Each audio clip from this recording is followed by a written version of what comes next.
தற்போதைய அண்மைச் செய்தி. ராமேஸ்வரம், பாம்பன் மண்டபம் பகுதிகளில் நாங்கூரமிட்டு நிற்க வைக்கப்பட்டுள்ள படகுகள். ராமேஸ்வரத்தில் நாங்கூரமிட்டு படகுகள் நிறுத்தி வைக்கப்பட்டுள்ளது. வங்கக்கடலில் ஆழ்ந்த காற்றழுத்த தாழ்வு பகுதி நிலவுவதால் மீனவர்கள் கடலுக்கு செல்லவில்லை. இதனையடுத்து படகுகள் அனைத்தும் நங்கூரமிட்டு நிறுத்தி வைக்கப்பட்டுள்ளது.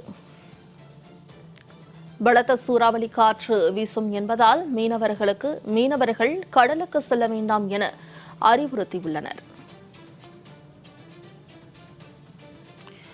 ராமேஸ்வரத்தில் படகுகள் அனைத்தும் நங்கூரமிட்டு நிறுத்தி வைக்கப்பட்டுள்ளது. கூடுதல் தகவல்களை செய்தியாளர் ரவி வழங்க கேட்கலாம். ரவி, இது குறித்த முழு விவரங்களை பதிவு செய்யலாம்.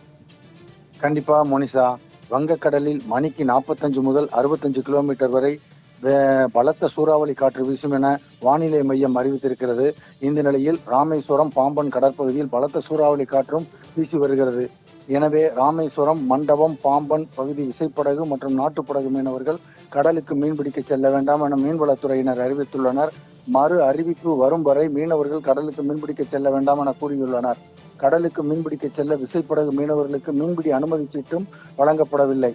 எனவே மீனவர்கள் தங்களது படகுகளை பத்திரமாக நங்கூரமிட்டு நிறுத்தி வைக்கும்படி மீன்வளத்துறையினர் அறிவுறுத்தியுள்ளனர். இதனால் ராமேஸ்வரம் துறைமுகத்தில் மட்டும் 700க்கும் மேற்பட்ட விசைப்படகுகளும் 1000த்திற்கும் மேற்பட்ட நாட்டுப்படகுகளும் கடலுக்கு செல்லாமல் நங்கூரமிட்டு கரையோரத்திலேயே நிறுத்தி வைக்கப்பட்டுள்ளது.